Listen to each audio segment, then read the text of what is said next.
Hello student, second school YouTube channel में आपका स्वागत है। आज आपके लिए लेकर के आया हूँ चैप्टर 4 और चैप्टर 4 का क्वेश्चन आंसर आपके बीच लेकर के आया हूँ। इस चैप्टर का नाम क्या है? वायु हमारे लिए ज़रूरी। ये चैप्टर का नाम है। तो चलिए बिना देरी किए वीडियो को शुरू करते हैं। पहला सवाल आपके बीच है, इनमें से सही शब्द का चयन कर रिक्त स्थान की पूर्ति करना है। कौन सा शब्द है? ऑक्सीजन है, कार्बन डाइऑक्साइड है, वायुमंडल है, नाइट्रोजन है और क्या है? पवन है। इसी में से चुन करके आपको खाली स्थान को भरना है। पहला है, पृथ्वी के चारों ओर की वायु की परत क्या कहलाती है? वायुमंडल कहलाती है। सभी जंतु श्वसन में वायु में ऑक्सीजन लेते हैं। जलने में ऑक्सीजन गैस सहायता करता है। जलने में क्या करता है? ऑक्सीजन गैस सहायता करता है। अगला देखते हैं, गतिशील वायु को क्या कहते हैं? पवन कहते हैं। इसे भी आप ध्यान रखें। अगला देखते हैं, पांचवा इसी का है, पहला का, वायु में सबसे अधिक नाइट्रोजन गैस है। नाइट्रोजन गैस कितना है?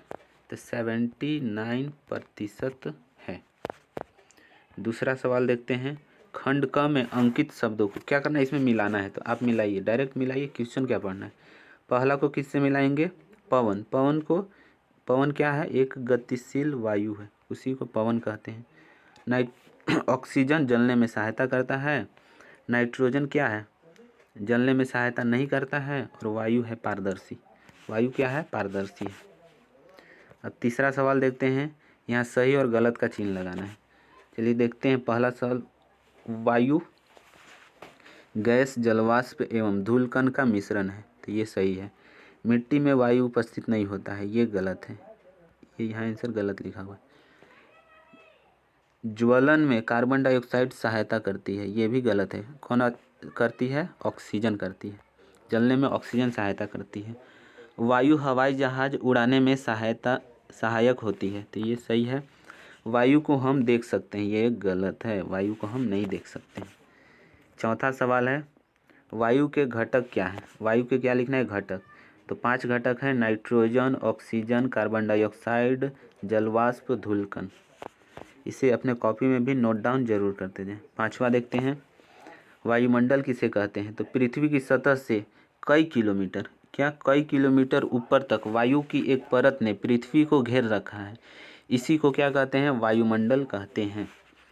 अब अगला देखते हैं, सवाल छठा है, वायुमंडल में कौन कौन सी गैस श्वसन के लिए आवश्यक है? तो ऑक्सीजन गैस श्वसन के लिए आवश्यक है। सातवां सवाल है, जल में मिट्टी डालने पर वायु के बुलबुले बाहर क्यों आते हैं? तो मिट्टी छोटे छोटे कणों से बनी होती है एवं इन कणों के बीच जो खाली स्थान होती है उसमें वायु रहती है। जब मिट्टी को जल में गिराया जाता है तो जल इन छिद्रों में प्रवेश करता है, तो वहाँ की वायु बुलबुले के रूप में बाहर आ जाती है। आठवां सवाल आपके बीच है, वायु में कौन सी गैस सबसे अधिक मात्रा में है? तो नाइट्रोजन है, 78-69% है। 78 या 69, मतलब इस किताब में तो आपका 69 ही लिखा हुआ है। 69 कर रहे हैं, सॉरी 79, मतलब 79 ही लिखा हुआ है।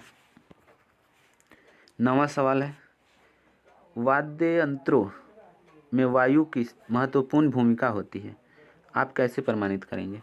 तो वायु के द्वारा ही ध्वनि का संचरण एक स्थान से दूसरे स्थान तक होता है। वायु के बिना ध्वनि हमारे कानों तक नहीं पहुंच सकेगी, इसलिए वाद्य यंत्रों से निकली ध्वनि हेतु क्या है? वायु आवश्यक है।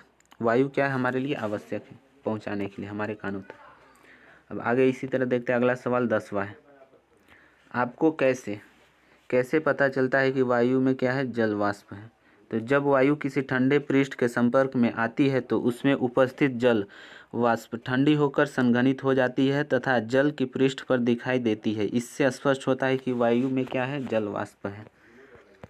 11वां सवाल है, ऐसे क्रियाकलाप की सूची बनाइए जो वायु की उपस्थिति को दर्शाता है।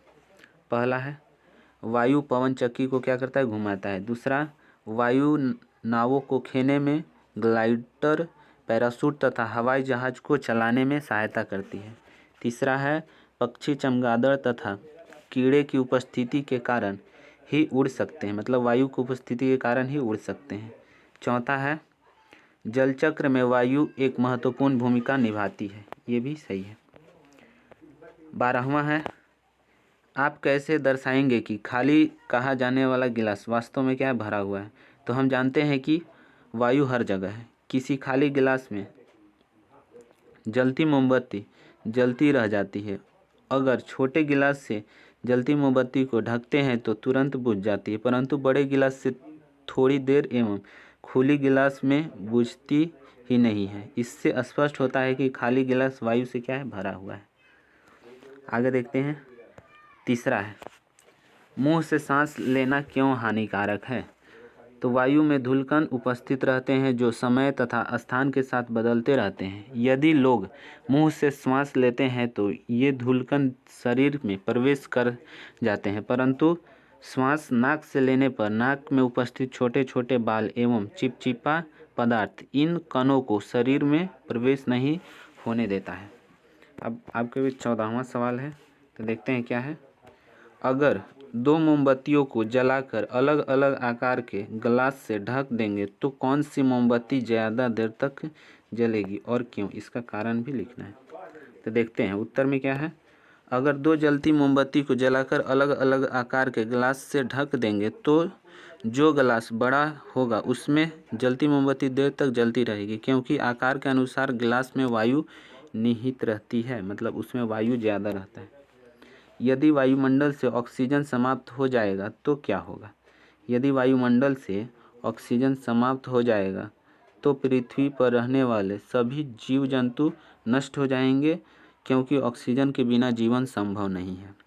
तो इस तरह से आज का वीडियो समाप्त हुआ। ऐसे ही वीडियो देखने के लिए इस चैनल को सब्सक्राइब करें, अपने दोस्तों के साथ भी शेयर करें। मैं जो पढ़ाता हूँ इसे अपने कॉपी में नोट डाउन ज़रूर करते जाएं। ये क्योंकि आपके 6ठी क्लास के लिए भी इम्पोर्टेंट है और आपके कंपटीशन लेवल के लिए भी इम्पोर्टेंट है। तो इसी तरह वीडियो को समाप्त करते हैं।